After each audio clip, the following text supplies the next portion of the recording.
कैसे भारतीय जनता पार्टी जो बुलडोजर जनता पार्टी बन चुकी है वो कैसे धीरे धीरे डेमोग्राफी चेंज करना चाहती है, वोटिंग राइट्स आउटसाइडर्स को देके अपनी यहाँ गवर्नमेंट लाके खुदा ना खास्ता वो कि at some point LG administration ये जो अपना दोगलापन है वो बंद करे, वो जो इतना झूठ बोलते हैं इट्स कंप्लीट लाइफ। ये पाचाही बाग, महजूर नगर, मलिक मार्केट जम्मू में कौन से बड़े बड़े मगरमच्छ हैं? कश्मीर वाहिद एक ऐसी रियासत है पूरे मुल्क में जहां लोग होमलेस नहीं होते, उनके सर पे एक छत होती है, वो आप तक लेना चाहते हैं और फिर आप झूठ पे झूठ बोल रहे हैं ना। पाचाही बाग, महजूर नगर, मलिक मार्केट जम्मू में कौन से बड़े बड़े मगरमच्छ हैं? आप खुद देख रहे हैं कि ये जो ड्राइव है डेमोलिशन ड्राइव, मैं इसे डेमोलिशन ड्राइव नहीं, मैं इसे डेमोग्राफिक ड्राइव बोलूँगी, क्योंकि ये गरीब जो लोग हैं अभी इतनी अनएम्प्लॉयमेंट चल रही है, बेरोज़गारी है, ऐसे हालात में ये जाके जो लोगों के पास छत है, एक सिक्योरिटी होती है, आपका अपना घर होता है। जम्मू कश्मीर वाहिद एक ऐसी रियासत है पूरे मुल्क में जहाँ लोग होमलेस नहीं होते, उनके सर पे एक छत होती है, वो आप तक लेना चाहते हैं और फिर आप झूठ पे झूठ बोल रहे हैं। ना आप उनको नोटिस दे रहे हैं, ना आप उनको डेमोलिश करने से पहले नोटिस जारी किया जाता है कि ये क्यों डेमोलिश करा जा रहा है। और सबसे इसमें अजीब बात मुझे ये लगती है कि बीजेपी की जो अपनी सरकार है दिल्ली में बैठी हुई है, जब दिल्ली में इलेक्शन चल रहा था तो उनका एक पोल प्लान था कि जो अनऑथराइज कॉलोनीज है, स्लम्स हैं, झुग्गी झोपड़े हैं, हम उनको ऑथराइज करेंगे। यहाँ पे तो लोगों की अपनी जमीन है, तो जब आप कहते हैं कि हम गरीबों को टारगेट नहीं कर रहे, आप तो खुद देख रहे हैं वीडियोस पिक्चर्स कैसे गरीब लोग, बुजुर्ग, इतने बुजुर्ग लोग, मेरा दिल टूटता है, वो कैसे अपने घर के सामने आके लड़ रहे हैं, जेसीबी के सामने आके जाते कह रहे हैं कि मत करो ये, ना उनको नोटिस दिया जा रहा है। और ये डेमोग्राफी चेंज करने का एक जरिया है।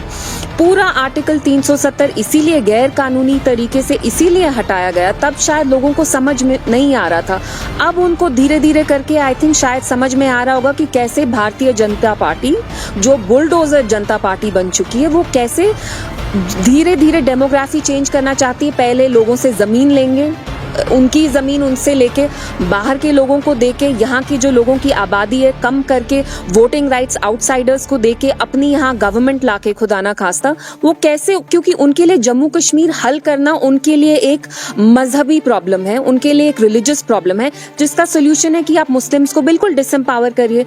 मुस्लिम्स को आप कैसे डिसएम्पावर कर सकते हैं? उनको उनके घर पे बुलडोजर चला के, उनसे वोटिंग राइट्स छीन के।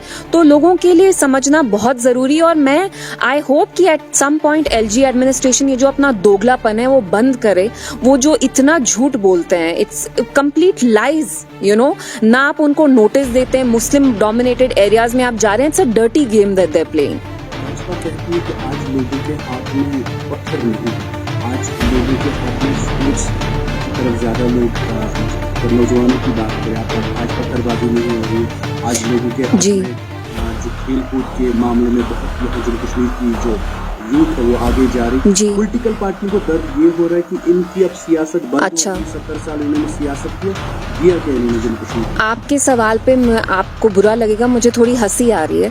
सबसे पहले आपने कहा कि पथराव बंद हो चुका। देखिए 3 साल में सबसे ज्यादा पथराव की फोटो मैंने पिछले हफ्ते जम्मू के एरिया में देखी, मलिक मार्केट में देखी, जहां लोग अब पत्थर लेके, और आप झूठ बोलते हैं, आप चाहते हैं लोग पत्थर उठाएं, आप चाहते हैं यहाँ जो ज्यादातर मुसलमान लोग हैं, मुस्लिम डोमिनेटेड स्टेट है, वो पत्थर उठाएंगे तो आपको बहाना मिल जाएगा। जो आप अपनी गंदी यहाँ सियासत कहते हैं, डिवीजन, हेट्रेड की पॉलिटिक्स करते हैं, फिर आप पूरी कंट्री में दिखाते हैं कि देखिए कश्मीरी जो ज्यादातर मुसलमान है हाथ में पत्थर लेके हैं। और आप यूथ के लिए क्या कर रहे हैं? यहाँ बेरोजगारी कितनी है, स्पोर्ट्स खेलने से बेरोजगारी जाएगी? मैं आपके हाथ में अभी क्रिकेट बैट बॉल दे दूं तो उससे बेरोजगारी जाएगी क्या? आप मुझे खुद बताइए। लोग यहाँ सड़कों पे पत्थर लेके जम्मू में निकले, नॉट इवन कश्मीर, ऐसी जगह निकले जहां शायद पत्थरबाजी इतनी होती भी नहीं थी। तो आप तो खुद लोगों को फोर्स कर रहे हैं, आप उनको मजबूर कर रहे हैं कि वो सड़कों पे आए, आप उनको डिलिबरेटली प्रोवोक कर रहे हैं। यूथ के लिए आपने क्या किया? यूथ को जॉब से निकाला, यूथ की जो गवर्नमेंट पोस्ट थी वो आप आउटसोर्स कर रहे हैं, एक पे एक स्कैम, कितना यहाँ करप्शन स्कैम, रिक्रूटमेंट स्कैम चल रहा है। तो आप यहाँ यूथ के लिए क्या कर रहे हैं? जी, नए कानून जो लागू होते आए दिन आप देखिए, लोग सुबह देखते न्यूज़ होती जी, खबर होती, आज लोग डरते हैं मोबाइल खोलने से, पता नहीं कौन सा नया होता है। जी, आप आपको लगता है जो यहाँ की सियासत थी, जो यहाँ की सियासी पार्टियां रही, उनसे भी कुछ गलती और चूक होगी कहीं ना कहीं? देखिए, आप इंसान हैं, मैं भी इंसान हूँ, आपसे गलती होती है, मेरे से भी होती है, गलतियां सबसे होती है। लेकिन प्रॉब्लम क्या है, जब आप किसी को स्केपगोट बना दे, यानी बलि का बकरा। मुझे लगता है क्योंकि जम्मू कश्मीर का मसला अभी भी ना इनसे हल हो पाया और ना होएगा, लेकिन उसके लिए इनके लिए बलि का बकरा बन गया है मेन स्ट्रीम पार्टीज। जैसे अभी आपका जो सवाल था, मुझे बुरा नहीं मानिए, मुझे पूरा ये गोल मोल टेढ़ा लगा कि इनको दर्द हो रहा है। ऐसे तो गोदी मीडिया बात करती है, हमें क्यों दर्द होगा? अगर यहाँ खुशहाली होगी तो हम भी खुश होंगे। एंड में तो हमारा मकसद वही है ना कि यहाँ के लोग खुश रहें।